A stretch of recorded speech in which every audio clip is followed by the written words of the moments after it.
Telinga adalah bagian tubuh yang harus kita jaga kebersihannya. Dan biasanya kita menggunakan cotton bud untuk membersihkan telinga kita. Tapi, tahukah Anda, ternyata cotton bud berisiko membuat kotoran telinga semakin terdorong masuk ke dalam telinga dan menyebabkan gangguan hingga komplikasi gangguan pendengaran. Nah, di cara sehat kali ini, saya akan tunjukkan cara tepat dan aman untuk membersihkan telinga. Ingin tahu seperti apa caranya? Makanya, ikuti saya. Selamat siang, Dok. Selamat siang, Dr. Haikal. Silahkan.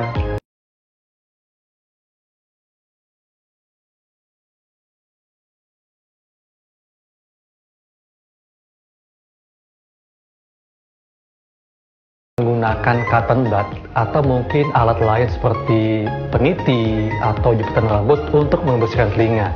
Dan katanya ini berisiko membuat kotoran telinga semakin masuk ke dalam telinga dan membuat sejumlah komplikasi. Nah, ini bagaimana, Dok, sebetulnya? Ya, jadi penggunaan cotton bud atau alat lain seperti misalnya peniti, gantungan kunci, atau kadang-kadang pakai kunci mobil, kadang-kadang juga ada. Jadi orang awam ini menggunakan alat-alat tersebut untuk menggaruk atau membersihkan telinga. Nah, sebenarnya penggunaan alat-alat ini justru akan memperparah masalah di telinganya.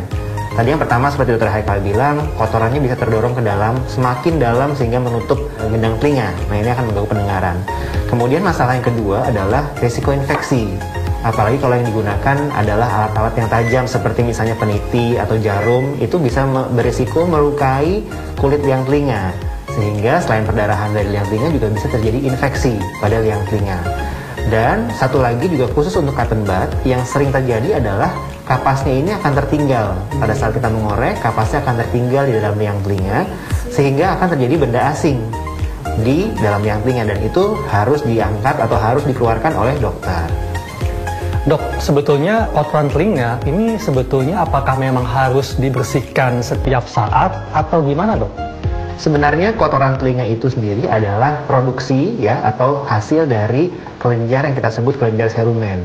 Kelenjar cerumen ini normal ada di dalam liang telinga semua orang, terutama di bagian sepertiga luar, di mana juga terdapat ada folikel rambut. Nah, kelenjar cerumen ini menghasilkan kotoran telinga yang tujuannya sebenarnya adalah untuk melindungi liang telinga itu sendiri, baik dari infeksi maupun juga dari jamur. Selain itu juga dengan adanya kotoran telinga atau cerumen ini, maka proses pembersihan diri dari si liang telinga, jadi liang telinga ini kita bisa membersihkan dirinya sendiri, namanya sistem self cleaning.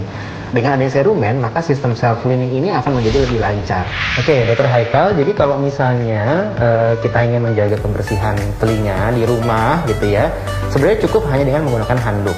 Jadi misalnya Dr. Haikal baru setelah mandi gitu ya, ada rasa seperti basah, nah kita bisa menggunakan handuk untuk membersihkan hanya sepertiga luar dari liang telinga. Jadi caranya adalah kita dengan menggunakan jari telunjuk, kemudian ini ditutup dengan handuk. Baru setelah itu, mohon maaf Dr. Haikal, saya contohkan ya. Jadi ini baru kita tarik sedikit dan baru ini kita masukkan ke dalam telinga sini. Nah, dengan demikian handuk ini akan menyerap air yang masuk ke dalam liang telinga tanpa harus melakukan pengorekan dengan cotton bud. Untuk melakukan cek 6 bulan sekali, ini sebetulnya apa saja yang dicek untuk telinga kita? Oke. Yang pertama adalah kita akan lakukan pemeriksaan dulu dengan melakukan pemeriksaan otoskopi. Jadi kita dengan menggunakan lampu ini kita akan memeriksa apakah terdapat kotoran. Nah, dan juga kita bisa lihat apakah ada masalah di gendang telinganya. Ya. Kebetulan Dr. Haikal nggak terlalu banyak sih kotorannya, hanya sedikit aja. Nah, kemudian kalau memang nanti ada kotoran, kita bisa lakukan pembersihan, baik dengan beberapa cara, baik dengan misalnya suction atau penyedot, atau juga kita bisa lakukan dengan spooling. Yang paling mudah sebenarnya adalah dengan melakukan spooling atau penyemprotan liang telinga dengan air. Kita coba ya. Nah, kalau untuk cerumen yang jumlahnya sedikit, sedang atau banyak itu akan berbeda tekniknya, Dok? Betul. Selain itu juga dipengaruhi dari konsistensi cerumen itu sendiri. Oke, kalau keras dia? Kalau keras itu kita bisa gunakan spooling. Spooling itu berarti disemprot ya? Atau kalau misalnya dia sedikit tapi kering atau seperti berlembar-lembar, kita bisa gunakan suction atau penyedot. Jadi metode yang digunakan sebenarnya dipengaruhi juga dari bentuk cerumennya seperti apa. Nah, itu juga dari usia pasien juga mempengaruhi. Misalnya kalau pasien anak, kita nggak pakai alat-alat yang terlalu serem-serem gitu. Biasanya kita gunakan spooling aja dengan air. Kita coba ya? Iya, Dok. Oke, boleh tolong Mas Puji? Iya. Oke, jadi kita menggunakan fluid atau semprotan suntik tapi tanpa jarum. Kita menggunakan air yang sebenarnya nggak harus air yang khusus, air biasa, hanya dia suhunya hangat. Kenapa? Karena kalau kita pakai suhu dingin bisa memicu vertigo. Nah, kita gunakan dengan menyemprotkan air ini ke dalam liang telinga supaya kotorannya akan terdorong keluar. Nah, jadi ini untuk jenis kotoran yang ini dok, padat ya? Iya, betul. Yang biasanya dia padat atau misalnya penuh atau keras seperti batu, kita gunakan spooling. Jadi dilunakin dulu ya? Betul. Sambil juga mendorong keluar. Ya, jadi nanti yang dilakukan di dokter THT adalah seperti ini. Ini kita tarik sedikit dalam telinganya, kemudian ini kita masukkan. Oke, saya masukkan air ya dokter Aikal ya.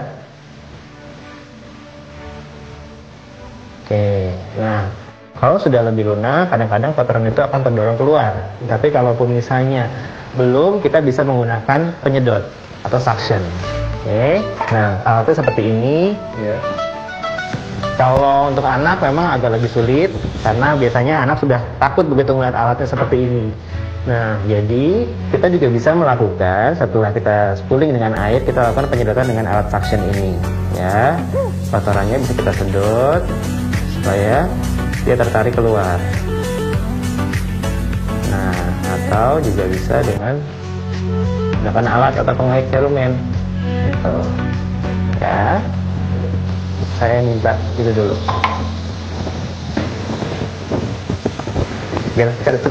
Kebetulan harus butuh tiga-tiganya. Kalau misalnya juga dengan penyedot masih belum bisa, kita juga bisa gunakan pengait serumen, atau seperti alat yang kita gunakan ini adalah forceps, atau ini adalah alat untuk menarik serumen itu. Nah, itu untuk serumen yang sangat bandel dok ya? Iya betul, kayak misalnya dokter Haikalnya nggak keluar gitu, jadi kita bisa gunakan alat pengambil serumen. Oke. Dah. Nah dok, bagaimana dok tips kepada masyarakat supaya masyarakat bisa menjaga kebersihan dan kesehatan telinga, dan tentunya apa yang mesti diperhatikan pada saat melakukan pembersihan telinga secara mandiri? Silakan dok.